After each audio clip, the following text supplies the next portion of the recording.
Why, hello there. My name is Kenji Dick. And I'm Claudia Dewey. And welcome to episode 101 of Wittenberg Radio, the first episode of the 2017-2018 season. It is September 12th, 2017, and I am very excited to be here and also very nervous to be here. This is the first time for both of us that we're hosting this show, and it's kind of unbelievable. How are you doing today, Claudia? I'm doing so well. I'm so excited. I'm glad it's finally here. We're excited. I know. Do a really good year of radio show here. It's been a very interesting way for both of us because we were asked to do this way back at the end of last year by our lovely past few hosts, Nicolene and Nolan. And so we've just been kind of waiting here and planning for a while, but now this is actually the day when we execute the ideas that we've been thinking about. So we cannot wait to do that. It's going to be a very exciting year, as you can imagine, for us, but also for you. If you are a new or returning student, we're probably not the first ones to say this to you, but we'll say it anyways. Welcome back to CMU, or welcome to CMU. It's wonderful to have the new school season start here. As much as I didn't want summer to end, it's good to come back here once more. It's good to reconnect with people and also to meet new people here. So if you are feeling a little bit confused or unsure about what you should do here, that's why we're here. One of our jobs here at Wittenberg Radio is to deliver you news about the CMU student body and all that is new within here on campus and the CMU student community. So one of the first few things we're going to talk about right here, because this is the first episode and because we should establish what's happening here on campus, we're going to talk about upcoming events. And I'm going to hand that to Claudia. Yeah, so there's a lot of really exciting things happening in the next little while. First up, the fall retreat from September 15th to 17th at Camp Arnis. It's a really cool opportunity to get to know people, to make some new friends. You can get a registration form from Shirley's office or the little counter there on the south side, and make sure to fill that out. I think it's only $30. That's amazing. Not bad It at should all. be a really good time and a fun opportunity to get to know people. Then upcoming, something that's important to me, Bill C-262. There will be a discussion about that on September 14th. That's the United Nations Declaration on the Rights of Indigenous Peoples. There's a group of students that were part of a pilgrimage to Ottawa in May, or April, May-ish, and they are going to report on that experience. So that's at 6 p.m. on South Campus in the conference room. It should be quite interesting, worth checking out, definitely. Then coming up on September 23rd is the MPK Folk Fest. There are performances, musical guests that should be really good. I've actually never been. I'm always away with soccer, but it's a good event. Sorry, not to interrupt. No, you have something to say. announcement. Great, go ahead. But yeah, MPK Folk Fest is great. I helped with the Arts and Entertainment Committee last year with that. And even though it was raining, so we had to bring it inside, it was still a fantastic event. Mm-hmm. Our Arts and Entertainment Committee leaders, Tara and Esther, do a wonderful job setting up live musical/movie events every time. And I'm assuming this year will be no exception. I suggest you head out on September 23rd. Yeah, and talk to Arts and Ents. That's Tara and Esther. Yes. So I'm sure they can give you more information on that. And then that same weekend is fall at CMU. There'll be a market and just other fun little stuff. There's also a nice bicycle race that's happening around as well. So that's pretty cool. And there's also like a little few other minor events. This is a particularly awesome event for alumni. So a lot of alumni from past from CMU and also the schools that founded CMU also come out for this event as well.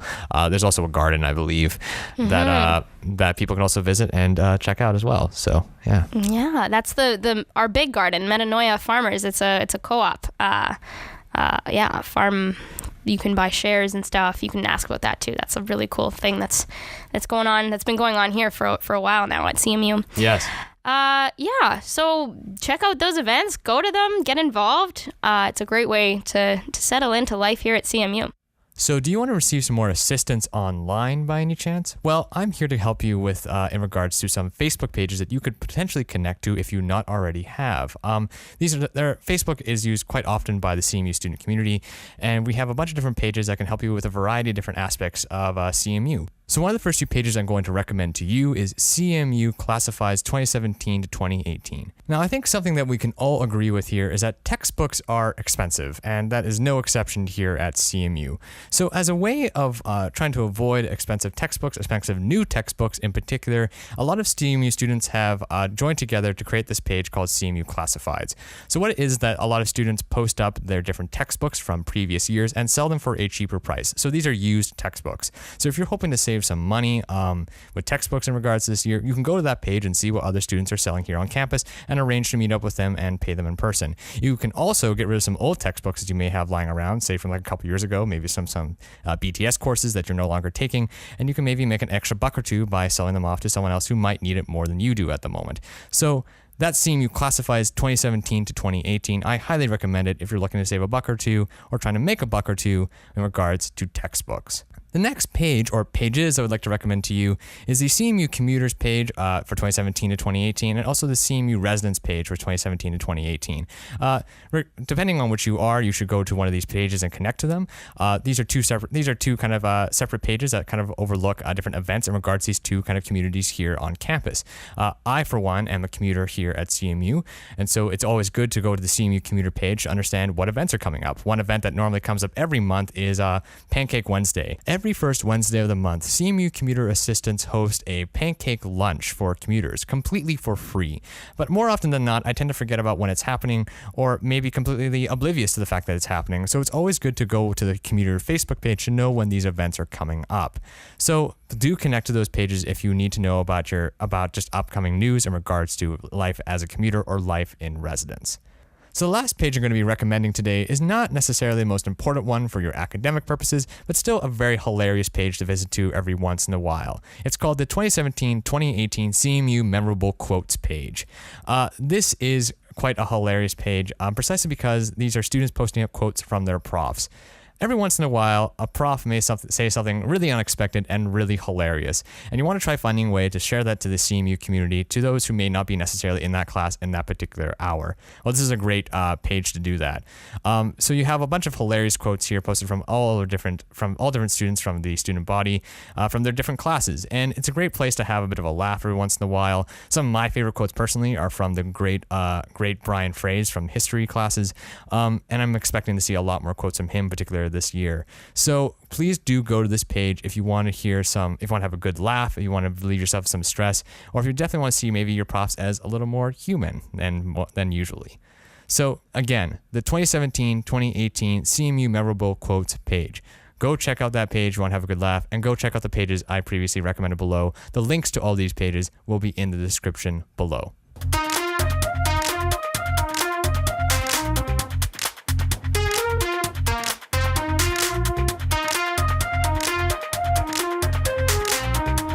First guest on Wittenberg Radio, we wanted to give you a feel for what student life at CMU is really like.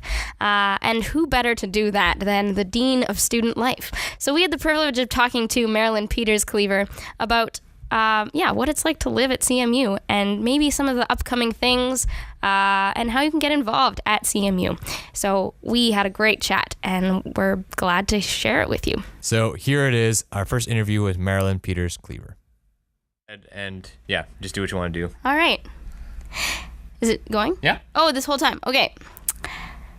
Now, introducing Marilyn Peters Kliewer as our first guest on Wittenberg Radio. Welcome here, Marilyn. Well, thank you. I'm thrilled to be here. It's nice to have you here. Marilyn has been working at CMU for 31 years, believe it or not.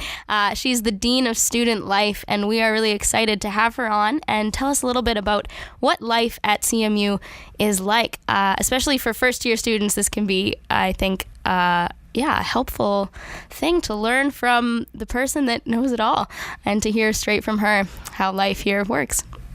All right. First of all, I'd go back to when I first started at CMU, I worked as an admissions person, and then I worked as the residence director. I lived for 13 years in the house in the back of the campus where Charlie Pronto lives now, and now for many years I've been here as Dean of Student Life. And one of the great things about my job is that I get to work with so many different people in our programs. I supervise all these different areas, which includes athletics, international student programming, accessibility services, student finances, student employment, residence life, student advising, health and wellness, all about the counselors, and also about career advising. And so just by having all these different staff that work in these areas, I think we provide a lot of fantastic programs for all our new students and returning students. And so I think all of us really try to work with the mission of CMU, and part of that is just really encouraging students to succeed. And I think lots of times students don't exactly know where they want to go or what they want to be or what the journey will be in their life. But by participating and being involved, it really helps students to feel like they belong. And I think if students do exactly that, if they get involved, they'll feel like they belong, and CMU can just be a wonderful place for people to meet other people, to learn a lot about who they are and where they're going to go in their journey. Wow, that sounds great. What do you think, especially for a new student that is entering the world of university for the first time? I remember being a first year too, and it's overwhelming. There's so much going on, and it seems like everyone knows what they're doing and you know nothing. What would you say to that first year student that doesn't feel like maybe they can participate in things because it's all so daunting and big? I'd say the most important thing is to just get out there. As hard as it is, if you're a res student or if you're a commuter student, just take the effort to go to that barbecue, make the effort to go to the retreat, make the effort to go to a soccer game. And I think if you do it right at the beginning, you have to remember everybody else is feeling the same way. So introduce yourself, say your name, who you are, and you'll be surprised. Most people will be happy to talk to you. Yeah, that's true. There's definitely something I wanted to ask you about. A fascination with you as the Dean of Student Life and as a very present member of staff here. Where do you think that comes from? Like the MPK Folk Fest, for those of you that don't know, it's named after Marilyn Peters Kliewer. What's the story there? Yeah, that's a really good question. It is interesting how students pick up on certain things, and I think it would be really good if you asked some students that question. I'd be curious to see what they say.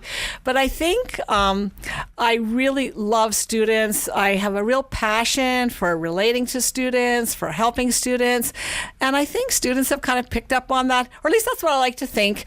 And I care about them, and I feel like students often care about me as a person too, and I feel really touched by that.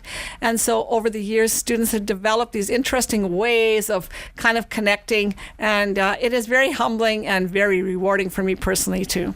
You went to CMBC, right? I actually was offered a job here right after high school at CMBC to work here as the faculty secretary, and then I ended up taking some courses here, and then I continued to do my undergraduate degree at University of Manitoba. Oh, okay. So you only took a couple courses here then? Yeah. And how was that for you? Oh, it was great because I took Introduction to a Bible course. I took Introduction to Sociology. I took an Introduction to History class. I was in the first music ensemble that was ever created. Oh, wow. It wasn't a large choir, but it was just like 10 people. So I had the opportunity of really participating in those things that just really helped to shape my life. And I also lived on campus. Even though I worked, I had the opportunity of living right in the residence. And I'm a big believer that those kind of experiences are just I made such great friendships throughout those years, and it's really helped me become who I am today. Nice. What would you say has changed over all of those years? What's something that you've been privileged to watch? I guess a lot of changes happen over 30 years. That's another really good question. You would think, I think some of the things have changed tremendously. In those days, we basically had one phone at the end of the hallway. No one had their own phones in their room. No one would have had a cell phone. We didn't have computers. Everyone we could handwrite our essays. So a lot of essays were just handwritten and handed in. And then later that changed to typewriters. But even then, a lot of students would hire someone to type their essays because a lot of students didn't even know how to type. But I would say some of the basics are the same. And that's prioritizing the 3 S's. And I call that sleep, study, and socializing. In those days, people still didn't know how to prioritize those things. And I think today, some students, like you socialize all day and then you sleep all day and then you socialize all night, or, having to figure out those 3 S's was a big thing then and still a big thing today. I've never heard that. That's quite good. Well, I just made that up. But I think that sleep, study, and socializing are 3 things that are very important in a university life, and you have to find the balance of those 3. Yeah. Right. Yeah, I'm sure we could all work on that. Yeah, absolutely. No, yeah. I was one of those people, I like to go to bed super late, but then you have to figure out, you just have to get up in the morning to do your work, right? So. Right. Wow. Well, I don't know. How much time are we at here? We got some time still. Also, hi, I exist. Yes. Actually, I do have a question for Marilyn. So you were saying, you've been doing this job, as you've been talked about before, about 31 years. So I'm just wondering, clearly you love doing this. You've been doing this for a very long time because of it. And so I'm wondering, what was the initial spark behind your wanting to do this job? Was there an initial spark, or was there over a long period of time when you realized you wanted to do this? I'm wondering, is there a story behind that at all? Well, that's a really good question, too. When I was in high school, I went to Mennonite Collegiate Institute, which was a private high school, and I lived in residence there. And there were people who worked in residence life there, and I thought, gee, when I was in grade 12, that sounds like a really cool job. You kind of get to talk to a lot of people, what are the issues, what are the things that they need to work at, and how do you address some of that? And I was one of them, it was called something different, but kind of like a resident assistant there. But I never really thought that I would end up doing a similar kind of job. I'd planned to go to University of Winnipeg, and I was planning to actually go into education, be a teacher. And then along the way, I went on to do my master's. Then we taught for 5 years. I taught mostly New Testament and psychology at Swift Current Bible Institute. And then when we came here, we started spent a significant amount of time as residence directors, and I just absolutely loved the job. I just loved being able to connect to students in that way. And then it evolved that I became more of an administrator. And it's really interesting. Later on in my life, I always kept thinking, well, I wonder what I'm really going to be. And all of a sudden I realized, I guess I've been what I'm going to be. It's just, and I think sometimes students nowadays think, well, what's my profession? What am I going to do? How am I going to get there? And I think there's something about just allowing your life to evolve. And it was through a lot of support from other people. Even when I thought about changing jobs, they're like, no, I think you should stay another 5 years. We really need you here right now. And eventually, I ended up being here for 30 years, Wow. That's incredible. Thank you. Do you have, I'm curious, and I know this is on the spot, but do you have a story from your time in Res that you tell of a time that was, I don't know, the most, what maybe sums up Res life for you? Oh, gosh, now I really got to think hard. I absolutely loved living in residence. And in those days, we didn't have open res hours like we do now. I think there was only open res on Sunday afternoons for maybe 2 hours. And so it as you can imagine, and we didn't have near as many lounges as we have today.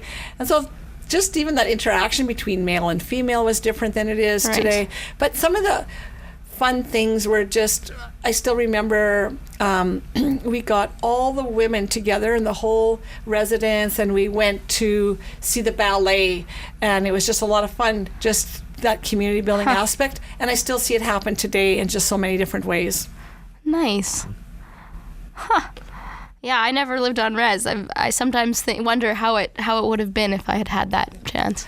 Well, I think one thing that's really different now is that, first of all, we wouldn't have enough room for everyone to live on campus. And we have hundreds of students that live off campus. They're commuter students. And it's great because they also have a great community. And we try to provide lots of options and ways for commuter students to also interact. So residence life is one option that some people choose and can participate in. But there are many great options for commuter students as well. So, yeah.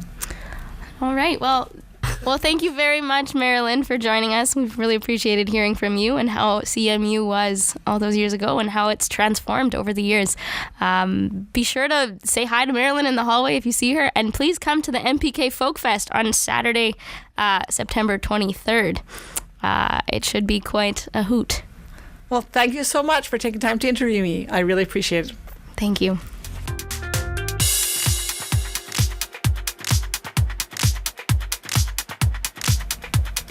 Well, thank you again to Marilyn for coming into the studio for this amazing interview. That was some very insightful. What do you think of that interview, Claudia? I think that was wonderful. What a great way to welcome people to CMU and make them feel really at home, and also tell them about who Marilyn is. Don't you feel like you kind of know her now? Yeah. No, she definitely has that effect. Like, more often than not, like when you're like, especially if you're walking down, like she's like she just exerts energy and positivity, and also, but more importantly, making you feel comfortable. So just like, I especially felt that my first year when I first met her, like she was just so willing to like help you out, and so willing to get to know you, and so like, yeah, she was great. Yeah, she's like fantastic, and so I was so happy to have her here in the studio. So now moving on, we're going to talk a little bit about Wittenberg this year. We have some plans, and we won't reveal them all right now, but for the most part, Wittenberg Radio is going to be the same and also changing a little bit. So one thing you may have already noticed is that we're going to be changing up a little bit of our social media. So the first big introduction is that not only kind of update our Facebook page, which is great, much needed update, I feel, but also we're going to be having 2 new platforms. We're going to be having Instagram and YouTube. Whoa. So here's the thing about Instagram. It's hot, it's young, it's relevant, and more importantly than that, it's also a great way to connect with our student body. We understand that a lot of people within our student body uses Instagram, so we feel like it's appropriate that we jump over there. Now, we won't be uploading full episodes of Wittenberg Radio on Instagram because that's not possible, but what we will be posting there is announcements of new episodes coming up, and also just announcements of upcoming events, and also maybe announcements of guests on the show, and also what's going to be upcoming episodes. So please do connect to us on Wittenberg Radio on Instagram. But our second social media platform that we're going to be using this year is YouTube. That's right, we're going to be on YouTube this year, and we're going to be uploading full episodes of Wittenberg Radio there. As you probably know at this point, YouTube is a very popular streaming service that many people use, including other podcasters, and so it feels appropriate that Wittenberg Radio should make the jump as well. Now, to clarify, we are not exclusively uploading new episodes of Wittenberg Radio on YouTube. We will still be uploading new episodes on wittenbergradio.com as well. However, it has come to our attention that sometimes it is difficult to reach our website and play new episodes there. So me and Claudia have decided that we should also upload our episodes on a platform that everyone is very familiar with. So if you want to find a new episode of Wittenberg Radio, you can now find us at Wittenberg Radio on YouTube. Please like, share, and subscribe. Like to let us know that you approve of our product. Share to let your friends know that you approve of this product. And please subscribe to be notified when new episodes are uploaded. So thank you. Again, find us at YouTube at Wittenberg Radio. This year on Wittenberg, we're also looking for people to help us out. We have busy schedules and can't do it all on our own, and I think it's also a great opportunity for people who feel very passionately about certain subjects to come on and talk about them. This could be sports, news, cooking, film, music, whatever it is. You can shoot us a message on Facebook or on our email account. Once again, wittenbergradio@gmail.com, and our Facebook page is just Wittenberg Radio. You'll see us there. We want columnists, people who are willing to do a segment, and if you are at all interested, just ask us and we'll be happy to help you figure out what your role on Wittenberg Radio might look like. And you can find all the links to the various pages that we've just referred to on our description boxes for each, depending on which media you are listening to. So whether that be YouTube, our show on wittenbergradio.com, or on Facebook.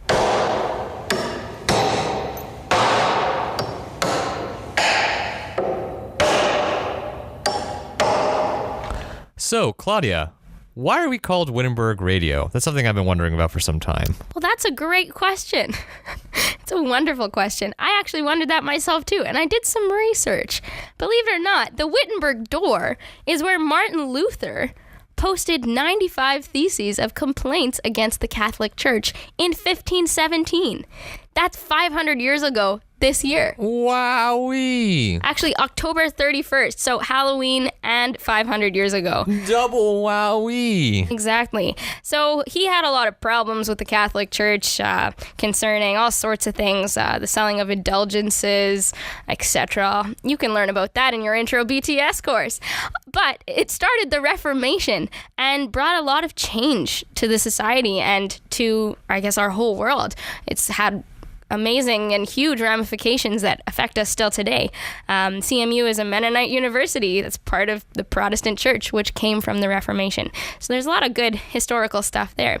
But the Wittenberg door is where these complaints were posted. And so the radio is trying to, as an ode to that, be a platform for complaints and grievances regarding our society and a place to facilitate conversation around difficult things or things that just don't make sense in our society, and trying to make sense of them. So we have the Wittenberg door in the Student Center on South, where you can post any sort of problems you have, or I mean, they don't have to be necessarily negative. They can also be positive things, but discussion topics, controversial things. We'd love to hear from you, and we really want to talk about what you care about. So if you want to have some juicy content here, post stuff on the Wittenberg door. We'd love to hear from you. Yes, that is absolutely true. And so we want to celebrate the Wittenberg door in a big way this year by creating more engagement. And one way that we thought of creating more engagement is to have a bit of a contest. Now, in order to determine the winner of this contest, we want to emphasize the fact that this is randomly generated, so we won't show our own biases. But we want to award an award to one of the various people who may answer the question that we're about to ask. Our award is a $10 gift card for Folio Cafe. We're going to be hosting these contests every once in a while, probably once a month, but we cannot wait to do this because we want to see more engagement on our Wittenberg door. So the question that we're going to be asking is related to the recent forum that we just had here on campus. What do you think about the legalization of marijuana in Canada, and how do you think it will affect the CMU student body?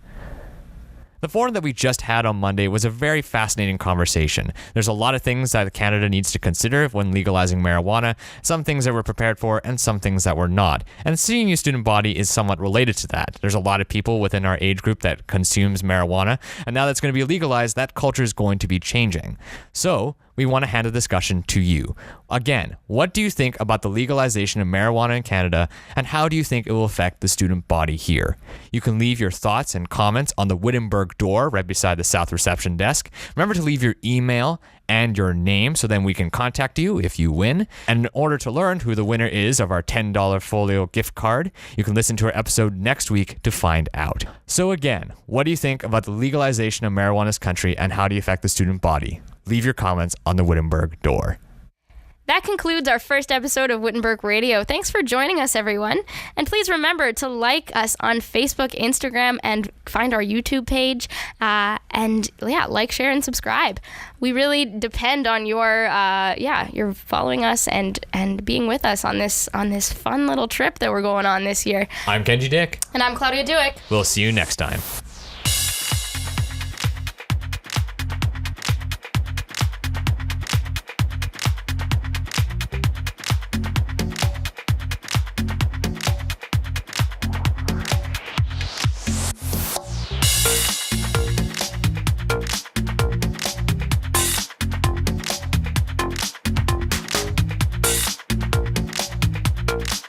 Wittenberg Radio is a production of CMU Student Council. The views and opinions expressed by hosts and guests are not necessarily those of CMU Student Council.